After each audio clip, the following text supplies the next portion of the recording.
O antagônico deste domingo recebe a advogada criminalista Luana Leal Viegas.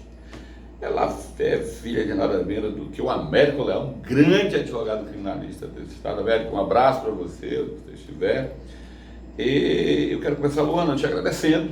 Muito obrigado por ter vindo aqui ao encontro do antagônico para essa conversa esclarecedora. A Luana fez um estudo de caso. Ela fez um estudo de caso, né, no presídio feminino da região metropolitana de Belém para a dissertação de mestrado. Eu queria que você começasse falando um pouco sobre isso, Luana. Primeiramente, Evandro, muito obrigada pelo convite, pela oportunidade de estar aqui. É um prazer enorme estar aqui com você e partilhar um pouco do que foi produzido. Nos anos de 2018 e 2019, eu fiz pesquisas de campo para minha dissertação de mestrado no Centro de Reeducação Feminino, que é o único presídio da região metropolitana de Belém que abriga mulheres. Então, a minha pesquisa ela abordou questões relacionadas ao estudo dentro do cárcere, ao trabalho, à maternidade, à saúde e como, de fato, que é o dia a dia dessas mulheres que estão presas. Quanto tempo, Luana, depois do seu trabalho? A minha pesquisa, no total, ela durou quase um ano. Não foi contínuo, todos os dias, mas eu iniciei no primeiro semestre de 2018 e finalizei, minha última visita até lá foi em novembro de 2019. Agora, Luana, há uma certa dificuldade, está se tratando de um presídio, né? São pessoas presas e tal. E como é que funciona isso, essa questão de tu ter acesso, tu estás fazendo um trabalho, precisa de autorização, precisa de muitos, como é que funciona isso? Sim, eu precisei ingressar com pedido, na época SUSIP, que hoje é a SEAP, Secretaria de Administração Penitenciária, informando que eu era uma aluna de mestrado e que o tema da minha dissertação de mestrado era sobre presídio feminino, então eu tive que fazer um requerimento por escrito. Demorou um determinado tempo da primeira vez, foi autorizado e tem um prazo de validade. E quando eu precisei renovar, demorou um pouquinho mais. Por quê? Porque você só pode ingressar numa casa penal para fazer pesquisa com autorização. Senão você não consegue isso. Você precisa de uma autorização, primeiramente, ou do superintendente, na época que era SUSIP, e depois do secretário de Administração Penitenciária. Tá, e como é que funcionou esse período? Obviamente você já me falou que não era uma coisa diária. Como é que tu elaborou isso? Como foi esse teu estratagema para, olha, eu vou começar por aqui? Quanto tempo em média você passava semanalmente, sei lá, como foi feito esse procedimento? Falando em hora, em dias, como é que tu organizou isso? Eu organizei por setores. Então eu comecei indo conhecer a parte da saúde. E me deparei que lá dentro tem uma unidade básica de saúde, onde são feitos alguns exames, por exemplo, de verificação de câncer de colo de útero, verificação de tuberculose, faz-se um acompanhamento de pessoas que tenham determinadas doenças. E, inclusive, quando uma mulher ela entra no cárcere, ela passa por alguns exames, inclusive de verificação de gravidez. Por quê? Se ela estiver grávida, ela não vai para o bloco carcerário, ela vai para uma unidade materno-infantil, que é uma ala separada. Onde estão outras presas também, né? Das demais presas, onde ficam as presas gestantes ou as lactantes. Entendi. E por onde você começou? Comecei pela parte da saúde, eu fui até a unidade básica de saúde. Quando eu cheguei até a prisão, eu me identifiquei, pedi para ir até a sala da direção, fui levada até lá para mostrar a minha autorização e aí comecei pela área da saúde. Eu levei alguns formulários para entrevistas, onde era possível questionar... Entrevistas com as presas, com as detentas, não é isso? Não só com as detentas, mas também com os funcionários. Os servidores. Por quê? Porque eu precisava compreender como era o funcionamento do setor e depois falar com algumas pessoas que estavam sendo atendidas naquele setor de saúde. Por exemplo, em relação à saúde, verifiquei qual eram os tipos de atendimento que tinha, quais eram os remédios que eles dispunham, por onde, através de quem eles recebiam aqueles remédios e quais as atitudes tomadas quando era necessário algumas coisas que não tinha dentro da casa penal. Então, Você lembra quando, não te interrompendo, já te interrompendo, você lembra mais ou menos quantas presas? Porque já deve ser diferente os números, aproximadamente. Tem mais, só para você ter uma na ideia. época, quantas estavam presas lá? Isso, nesse período, Umas aproximadamente 600 presas. Tá, pode Isso. continuar, entendi. Umas 600 presas, porque esse presídio, por ele ser o único da região metropolitana, ele abriga as presas provisórias, as que estão numa prisão provisória que não tem uma sentença condenatória contra elas, as presas no regime fechado, que estão condenadas, estão cumprindo pena em regime fechado, e as presas do regime semiaberto. Sendo que também no CRF há uma outra unidade dele que é específico só para o semiaberto, mas ela não fica em Ananindeua, ela fica em Marituba, próximo ao PEN. Eu te perguntei esse quantitativo porque eu queria saber, você deve ter colocado na tua relação, na tua pesquisa, um número a ser entrevistado, né? Em média, quantas pessoas você ouviu nesse... Ao longo da pesquisa, o que tu estabeleceu? Eu acho que eu entrevistei umas 30 presas e servidores eu não sei dizer exatamente, porque em cada setor que eu passava eu entrevistava as presas e os servidores.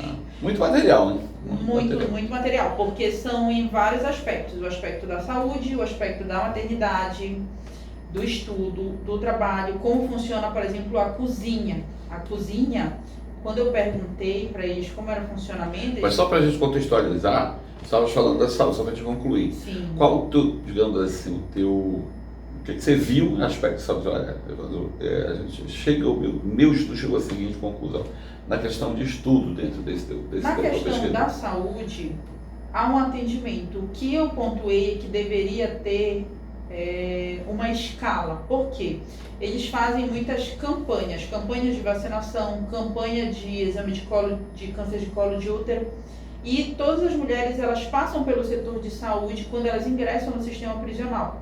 Mas a partir do momento que elas já estão no bloco carcerário, naquela época não havia uma rotatividade do setor de saúde, então elas só eram atendidas se fosse uma época de campanha ou se fosse uma situação de emergência, de dor, que elas necessitassem ir ao médico.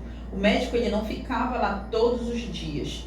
Tinha também uma equipe de enfermagem, mas o atendimento do médico não era diário. O plantão do médico não era diário. Não era diário. Isso você ouviu nesses depoimentos, uma deficiência, né? E na própria entrevista com os servidores também informaram, olha, o médico ele vem toda semana. Era 1 ou 2 vezes na semana. Tá. Aí me explica melhor essa questão, tu estavas falando das presas, as grávidas, tu ouviu depoimento de pessoas que estavam grávidas já a ponto de ter o filho e tal, e de detentas que estavam ali já, internas, né, que estavam ali já com filho, né? Sim. Como é que é isso? Explica pra gente. Quando uma mulher entra no sistema penal, ela faz o exame para saber se ela está grávida. Se ela está grávida, ela vai para a unidade materno-infantil. Certo. Se ela for uma lactante de filho naquela época de até 5 meses, ela também ia para a unidade materno-infantil juntamente com o seu filho. Uma área separada, na época era uma casa separada que o governo do estado alugava, e lá elas tinham um acompanhamento muito maior por médico, nutricionista. Elas não era uma casa, só que elas de fato não poderiam sair daquela casa, mas era um ambiente muito mais ameno do que um ambiente carcerário, não parecia um ambiente carcerário. E naquele local elas tinham lugar. Até em respeito à condição dela. Exatamente, porque existe um tratado que o Brasil se obrigou a respeitar, que são as regras de Bangkok, são regras voltadas para a situação da mulher presa. E essas regras, elas também abordam a questão da mulher grávida, a mulher que tem um filho dentro da prisão. Por quê? A separação mãe e criança, ela deve levar em consideração o melhor interesse da criança. A mulher que ela está grávida, ela não deve ser algemada antes, durante e depois do trabalho de parto. Se a criança vier a nascer dentro do ambiente carcerário, isso não deve constar nos documentos dela. Então tem uma série de regramentos. Esse ponto é importante, Luana. Eu estava perguntando até para esclarecimento das pessoas que estão nos assistindo.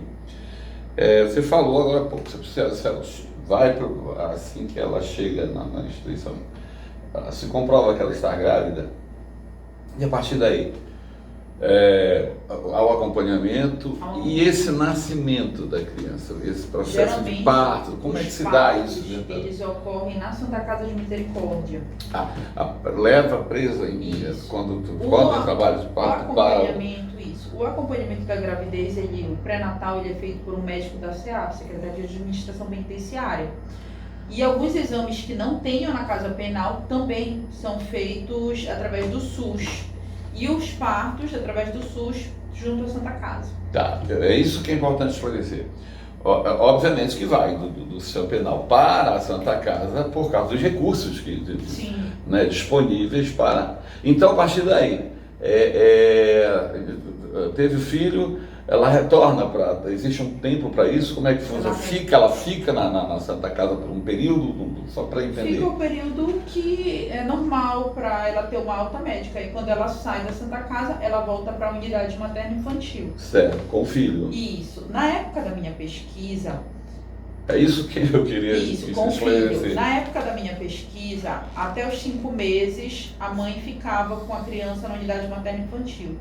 E quando a criança já estava próxima aos 6 meses, era verificado, se a mãe não conseguisse a liberdade, se teria algum parente que pudesse ficar com esta criança. Eles fazem um procedimento interno. Uma situação muito cruel, muito delicada, muito sofrida.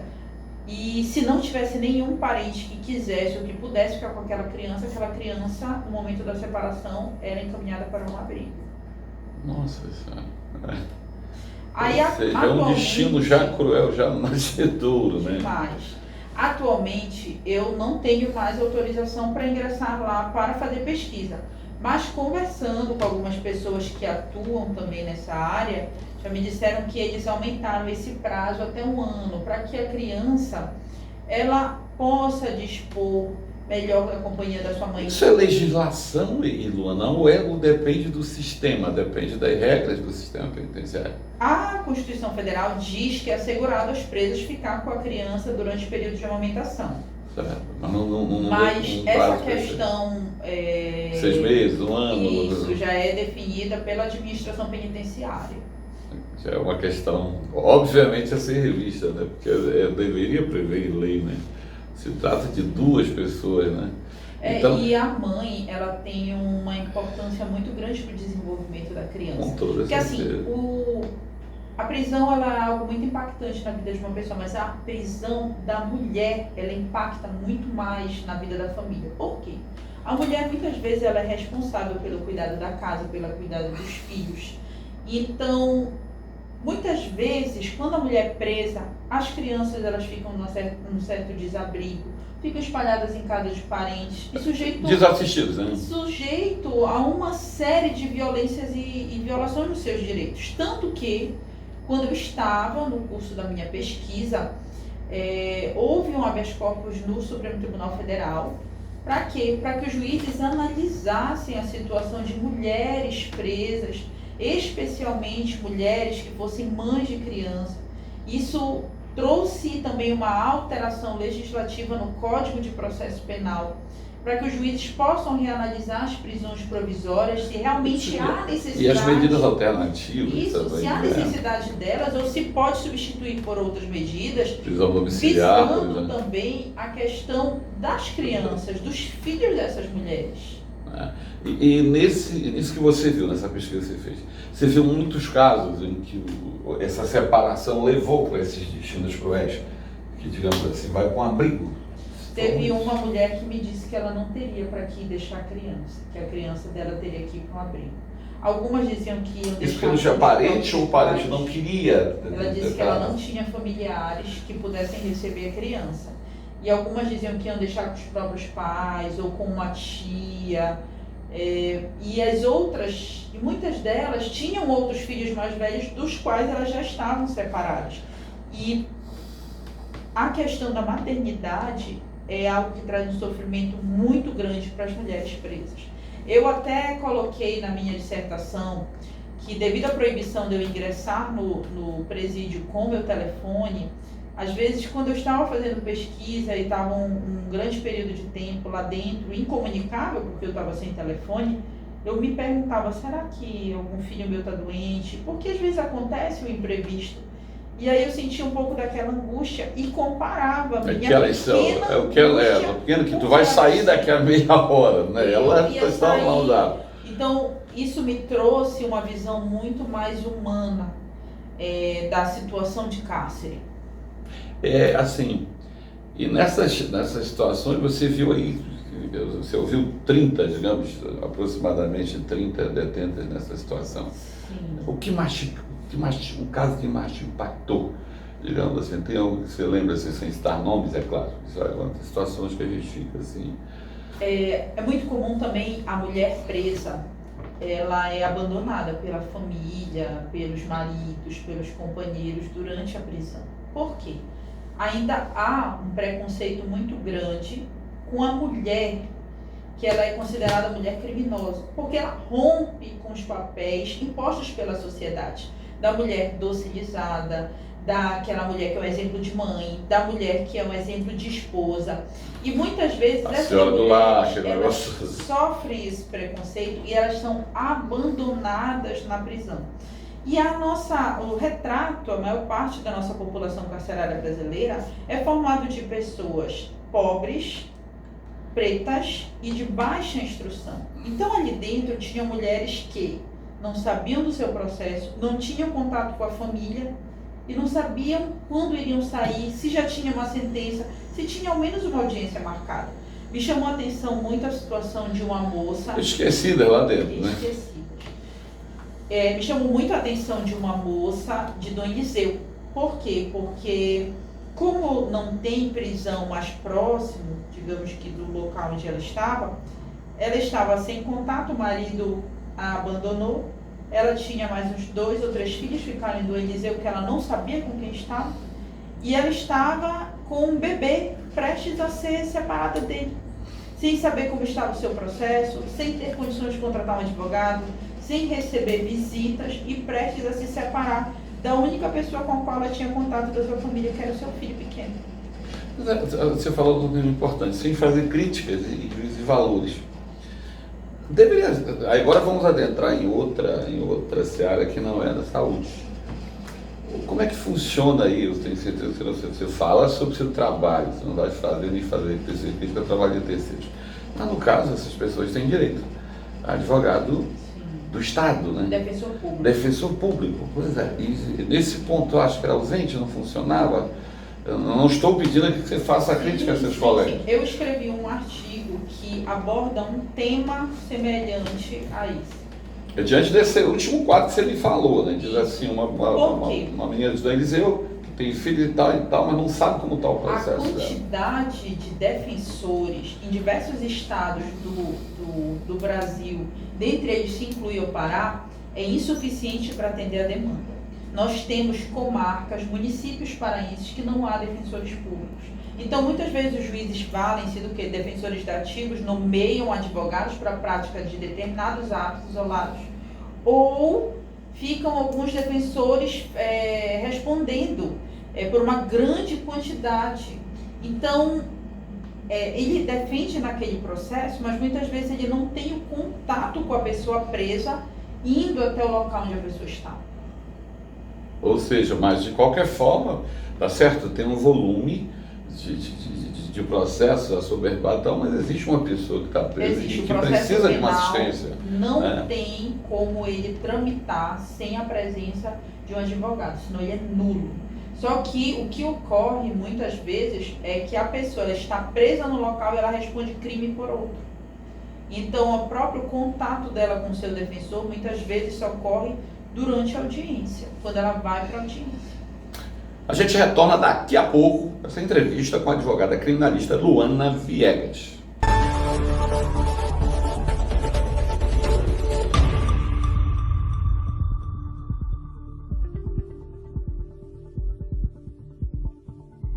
Retornando aqui a conversa com a advogada Luana, a advogada criminalista Luana Viegas, sobre o estudo de caso no presídio feminino da região metropolitana de Belém. Nós já falamos, Luana, do tema de saúde, né?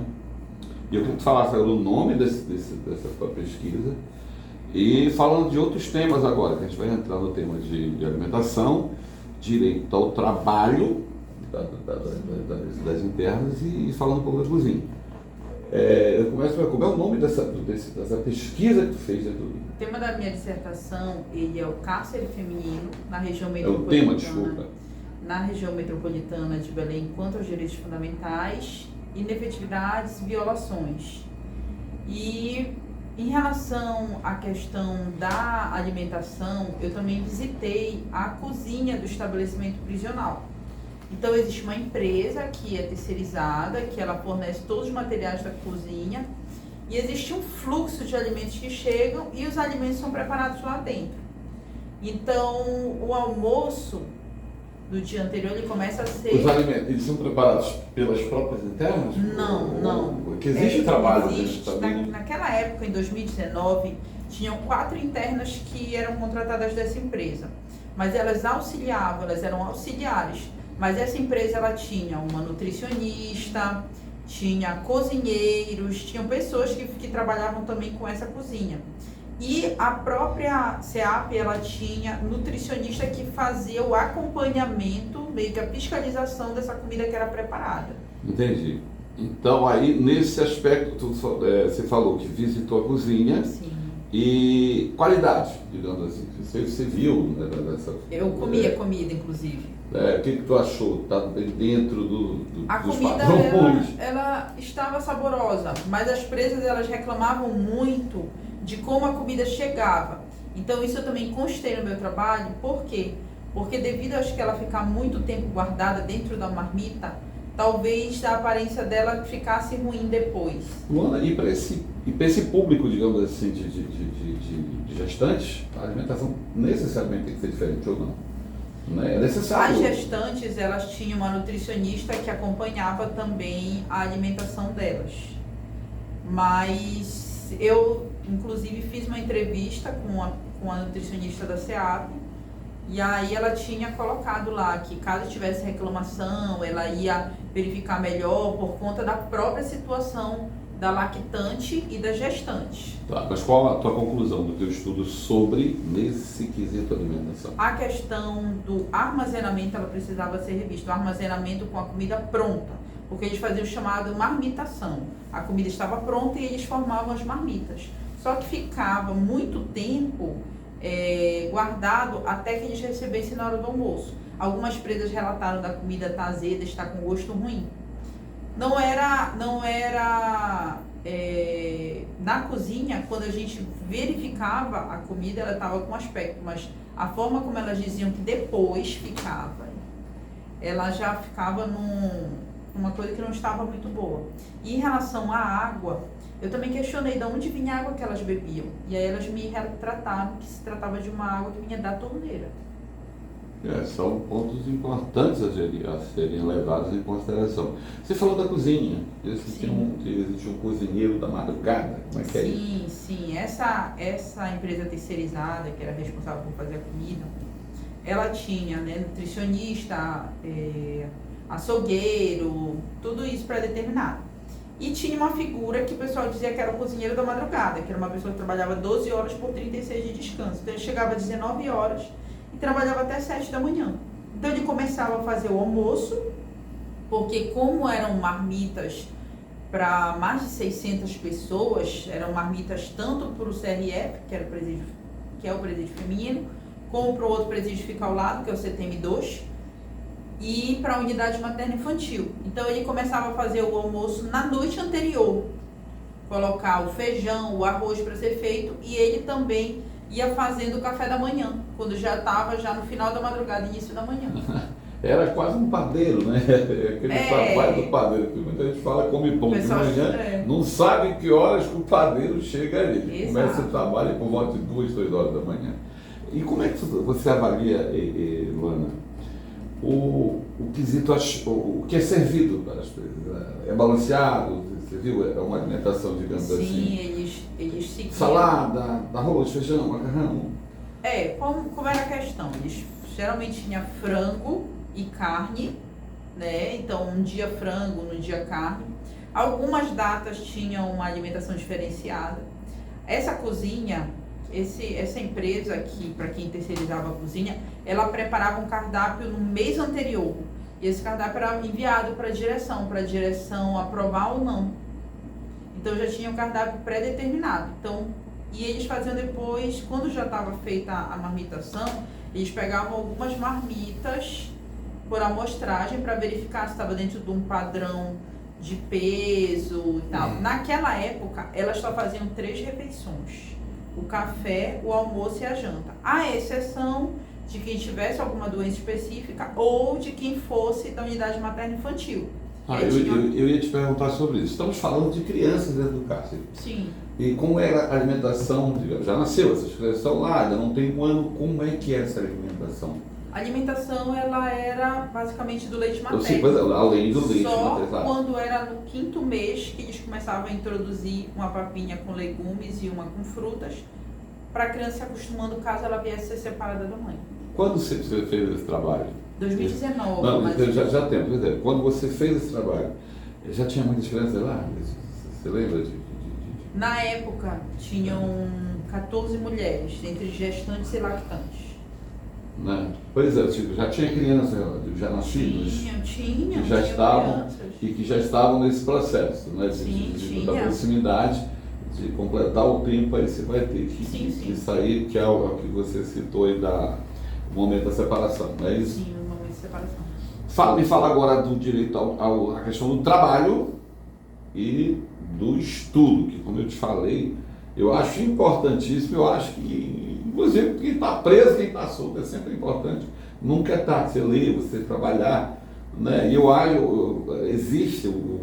que é o que ainda funciona no sistema prisional, porque você vê casos aí de pessoas, de criminosos que se pagaram sua dívida com a sociedade, mas fizeram do cárcere ali um caminho para uma vida diferente, se formaram, se formou em advogado, que estudou, se saiu por algum comportamento. Como é que você viu isso no teu estudo? Sim, naquela época não tinha ainda o ensino superior dentro do presídio feminino. Em alguns outros presídios já tinha no Pará à distância, mas no feminino não tinha. Então as vagas de estudo, elas eram feitas numa parceria com a SEDUC. A SEDUC encaminhava para lá alguns professores, tinha um local onde era a biblioteca e tinha, se eu não me engano, 4 salas de aula. Então era feito o ensino da alfabetização, ensino médio e ensino fundamental. Isso no horário normal, digamos, de escola? No horário normal. Tinha turno de manhã e tinha à tarde. Qual foi a minha crítica? Foi em relação à quantidade. A quantidade de vagas, ela era pequena em relação ao número de pessoas.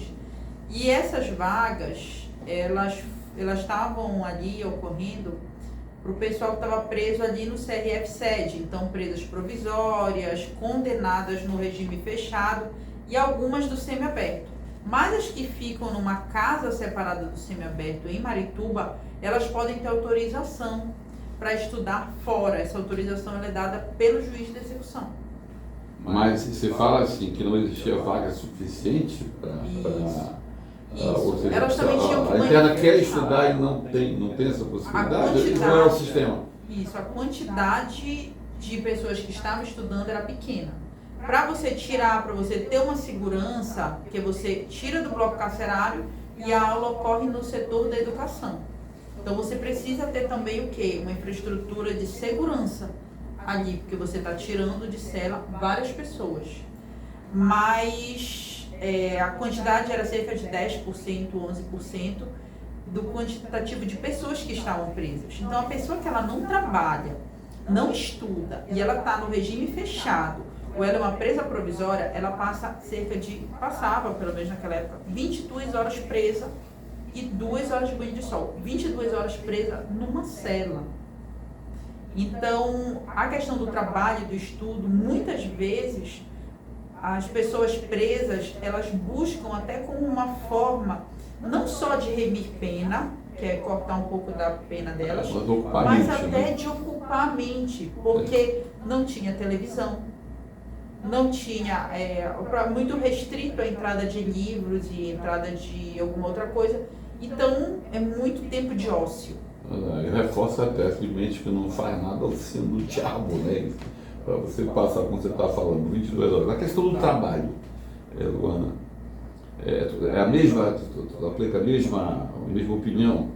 Estamos falando de estudo. Na questão Em do relação trabalho, ao quantitativo de vagas, eu achei muito pequeno. Mas aí o que ocorre? Dentro do presídio, qual o trabalho? O que você viu? dentro do presídio feminino existe uma cooperativa de mulheres, que é a COSTAF, e elas produzem artesanato. Elas produzem almofadas, algumas roupas, bolsas, biscuits, telas. Inclusive, eu comprei uma tela para minha casa, um quadro que eu achei muito bonito, um potinho com biscuits também muito bonito, e assim, aquele que segura a porta, que é um cachorrinho. E aí, isso é produção artesanal, né? Isso, é uma produção artesanal, tem um Instagram, incentiva-se a venda, e essas mulheres, elas passam a remir pena. Lá na COSTAF, eles têm um sistema que quando uma pessoa compra determinado item, já vai uma parte que é para comprar outros materiais, que vai para uma conta poupança dessa presa, que aí quando ela tiver a liberdade, ela pode sacar o dinheiro. Entendi, mas você falou de algum estado, tem um que é específico, digamos assim, que a detenta fica recebendo por mês e tal, Naquela época, estava tendo muitas alterações. Então, eu não tenho como te dizer como está agora, mas naquela época eles só iam receber quando recuperasse a liberdade. Mas antes da minha pesquisa, elas trabalhavam e recebiam mensal. Inclusive, esse dinheiro era muito importante para a manutenção da família. E para que elas pudessem comprar, ainda que através da família, os itens que são permitidos entrar. Por quê? Uma das coisas que o Estado não fornece é calcinha. Então, muitas das presas que eu entrevistei, eu perguntava se elas tinham calcinha, elas não tinham. E eu também perguntei como você faz quando você está no seu período menstrual. Aí elas diziam, eu peço emprestado de uma amiga minha. Por quê? Porque aquelas mulheres estavam, muitas vezes... Você está falando de calcinha e a questão de absorvente também, não é isso? O absorvente é fornecido pelo Estado. Ele não fornece a peça íntima. Mas não fornece a calcinha, isso. Então, o que acontecia? Mulheres que não tinham visita de parentes ou de amigos, elas simplesmente não tinham calcinha. E aí elas pediam calcinha emprestada das amigas para usar quando elas estavam no período menstrual. Mas é uma deficiência absurda, né, Luana? Porque é uma coisa que não seria cara e o Estado poderia... O Estado ele fornece determinadas coisas. O que ele fornece quando uma pessoa entra no sistema prisional? Uma mulher. Um prato, um copo, uma colher. Escova, pasta de dente, sabonete. Mas não fornece calcinhas, nem sutiãs. E não fornece também shampoo. Então, muitas das mulheres não lavavam o cabelo com shampoo porque não tinham. Elas recebem também um rolo de papel higiênico semanal, um pouco de sabão em pó. Então, é muito restrito o que elas têm.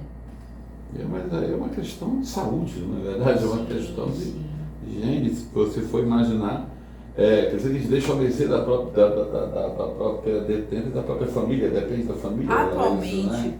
eu participei de uma palestra e um servidor da SEAP disse que eles estavam, que a SEAP estava se organizando para que pudesse ser produzidas calcinhas dentro dessa cooperativa, as próprias internas iam produzir calcinha, para que todas pudessem ter. Mas em 2019, muitas mulheres me narraram que não tinham calcinha.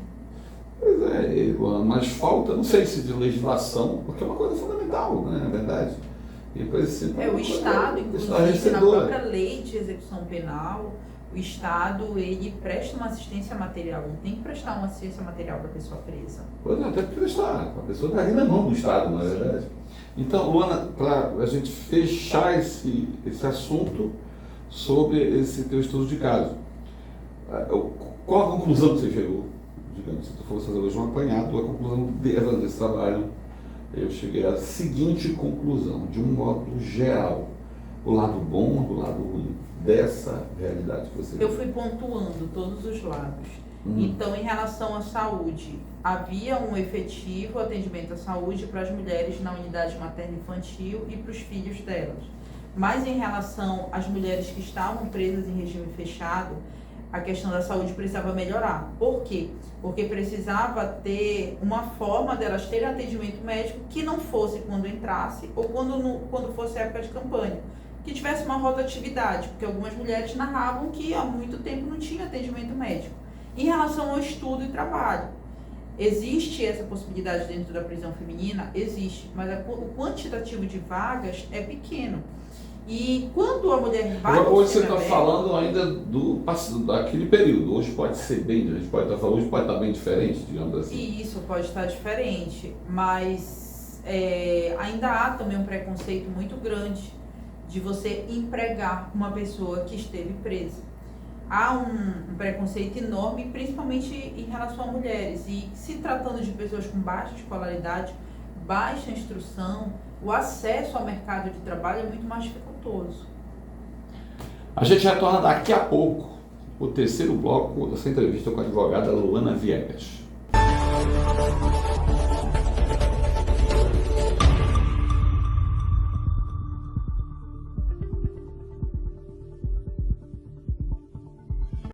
De volta aqui com a entrevista desse domingo, a advogada criminal Luana Viegas. Fala um pouquinho de você agora. Você iniciou quando na advocacia? Você se formou quando? Me fala um pouco da tua história. Eu iniciei em 2008 na advocacia, assim que eu me formei, e eu fiquei trabalhando no escritório Américo Leal. Trabalhei lá por 11 anos. 1 ano antes de eu me formar e 10 anos como advogada. Ser filho do Américo Leal é um peso ser filho do Américo Leal? É bom, é ruim? Na tua atuação como advogada, como é que você avalia isso? É muito legal. Ele é uma pessoa muito acessível, uma pessoa que ensina bastante. Mas assim, o que eu quis quando eu saí do escritório do meu pai foi dar a minha advocacia mais a minha cara. E não me arrependo, meu pai continua sendo um parceiro, de vez em quando a gente faz júri junto, pegamos alguns casos juntos. Mas aí eu tenho meu escritório com meu sócio, Lucas Souza, nós dois trabalhamos na área criminal. E aí com meu pai eu tenho algumas parcerias e ficou aí os nossos 11 anos nós trabalhamos juntos. Você falou que vocês são quantos irmãos, Luana? 4. São 4 irmãos. Todos, obviamente que não, né? Mas quantos? Só você foi enveredou para a advocacia? Os 4 são advogados. É mesmo, então é uma família de advogados. Mas você foi, aí eu vou te fazer uma pergunta mais pessoal. Você foi para a advocacia pelo que já estava posto ali na tua frente? Ou realmente tu te apaixonou pela... Não, eu me apaixonei pelo direito e pela advocacia. Você foi vendo eu não me imagino isso aqui, fazendo outra coisa. É isso aqui que eu quero fazer. Na área jurídica. Como é que você vê a advocacia criminal hoje, a tua visão sobre o que você faz hoje? A advocacia criminal é algo imprescindível para a sociedade. Por quê? Porque nós advogados, nós defendemos pessoas, mas não só pessoas que de fato cometeram crimes, nós lutamos contra ilegalidades. E cada vez mais a gente vê em determinados casos que a pessoa ela tem o direito de defesa, que ela teve a sua vida devastada e algumas outras ilegalidades. E nós advogados, nós nos colocamos contra isso. A advocacia criminal ela me deixou muito mais humana e muito mais atenta também aos direitos meus e dos outros. Nesses casos, eu vou citar, você ainda não estão junto com o Américo Leal em algum caso. Teve algum caso que te surpreendeu, sem citar nomes, é claro? Assim, teve algum caso assim, que eu atuei, mas é um caso difícil e é coisas que ainda surpreendem. Muitos casos eu me surpreendi bastante. Uma das coisas que me chamou muito a atenção na advocacia criminal eram falsos casos de estupro, quando um casal se separava e dos dois lados, muito mais a mulher, infelizmente, acusava o outro de estupro para poder afastar do filho. Então isso eu não tinha noção antes de ingressar na advocacia, mas isso é muito comum. Você falou agora há pouco, até nesse comparativo que você fala na valorização da mulher. Sim. Inclusive no Pará, a gente não vê, me corrija se eu estiver errado, grandes nomes da advocacia criminal, da própria advocacia, eu mesmo desconheço. E não tenho vergonha de dizer isso, desconheço mulheres Eu não sei se, eu acho que até ainda está faltando, né, Luana? Mais mulheres atuantes no sentido da advocacia e que estão, digamos assim, destacadas lá em cima, porque a gente ouve muito falar no universo masculino, de grandes advogados, o próprio Américo Leal, né? E outros que também se destacam aí na área criminal. Mas você não acha também que falta nesse aspecto aparecer o papel da mulher, que são tão talentosas quanto os homens naturalmente? Tem muitas mulheres enveredando pela advocacia criminal, né? Mas muitas vezes a gente também se depara com preconceitos. Então, ainda é maciçamente masculino, mas já vejo aqui mesmo no Pará, em Belém, mulheres sobressaindo na advocacia criminal.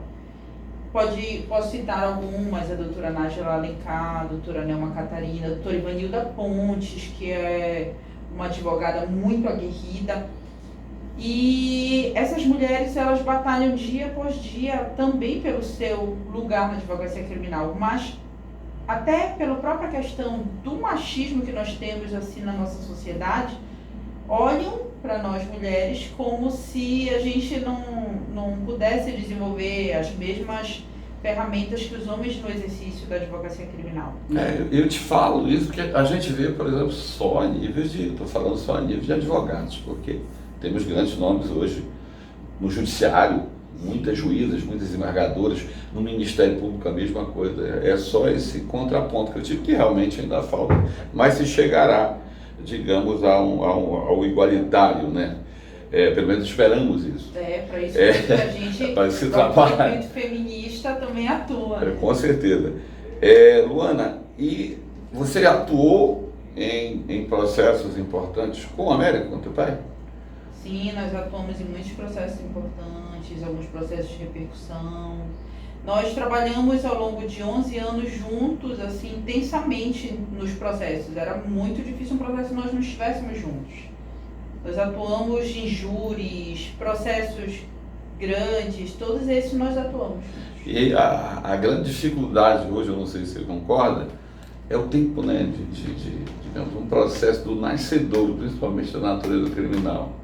Até a última instância leva muito tempo, né? Às vezes as histórias se perdem no tempo, diante de uma infinidade de recursos, uma batalha tremenda. É importante para advogado, sem dúvida. Sim, importante para o próprio direito de defesa, porque muitas vezes alguns direitos são atropelados e o advogado ele tem a função ali de indicar isso e batalhar para que aquela decisão ou seja anulada ou que aqueles direitos sejam respeitados. Você participou de muito júri? Sim. Muito. Qual é a tua visão, de, assim, dentro dessa área? O júri ele é apaixonante. Fazer um júri é uma coisa maravilhosa, porque a gente mergulha ali, você está... É um momento muito intenso, tanto a questão das testemunhas, quando a gente faz a inquisição, o momento dos debates, o momento da votação. O júri, eu acho que ele é o ápice dos advogados criminalistas. Eu adoro quando a gente tem júri. Tivesse muitos reveses? Ganhou muito, perdeu pouco? Como é que foi a tua experiência com o júri na tua Graças a Deus, a maior parte foi ganhando. Alguns casos, infelizmente, assim, houve condenação, mas a maior parte, graças a Deus, foi ganhando. O que tu achas hoje que falta para a advocacia criminal? Se tu fosse ver, falta isso.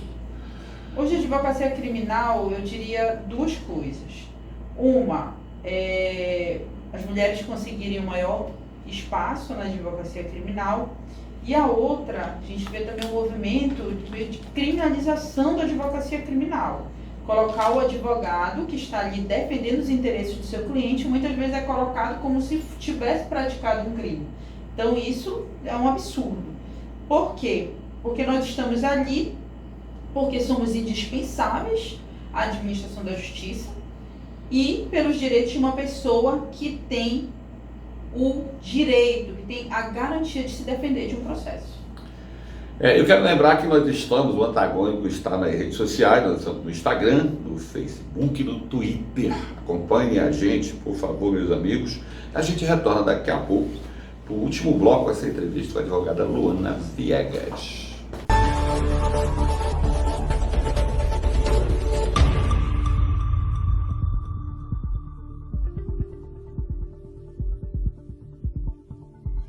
De volta aqui nesse último bloco com essa entrevista com a advogada Luana Viegas.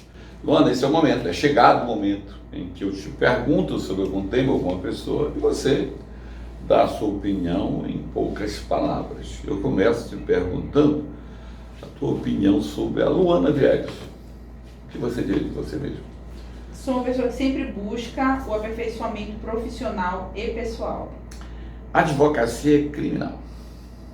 É indispensável à sociedade e merece uma atenção melhor. Sistema penal. Há muito ainda o que caminhar para que, de fato, possa ser dado todas as garantias da Lei de Execuções e da Constituição. A justiça, o que é? Precisa uniformizar melhor os entendimentos do STJ e do STF. Ministério Público. Precisa ter um lado mais próximo do cárcere para que possa ter decisões mais, para que possa ter pareceres mais humanos. Se a Luana não fosse advogada, seria o quê? Seria juíza. Seu pai, Américo Leal. Profissional brilhante. Luana, eu quero te agradecer, foi um prazer conversar contigo, um prazer ter aqui. Volte quantas vezes você quiser. E te dizer, continue na sua caminhada, muito sucesso, tá? E eu deixo agora para você falar as suas considerações finais para os nossos amigos do Antagônico. Evandro, prazer enorme te conhecer. Realmente foi uma grande experiência vir aqui até você. Obrigado. Eu acompanho o seu trabalho. Obrigado. Inclusive, gostei muito das últimas entrevistas. E eu penso que todos nós, enquanto cidadãos, nós devemos ter muito mais atenção aos nossos direitos, à sociedade e aquilo que realmente deve ser melhorado. Então, o Antagônico, ele traz apontamentos muito importantes e é sempre importante, como você está trazendo, temas relevantes para serem discutidos, para que as pessoas também possam conhecer um pouco mais aí da política e da sociedade.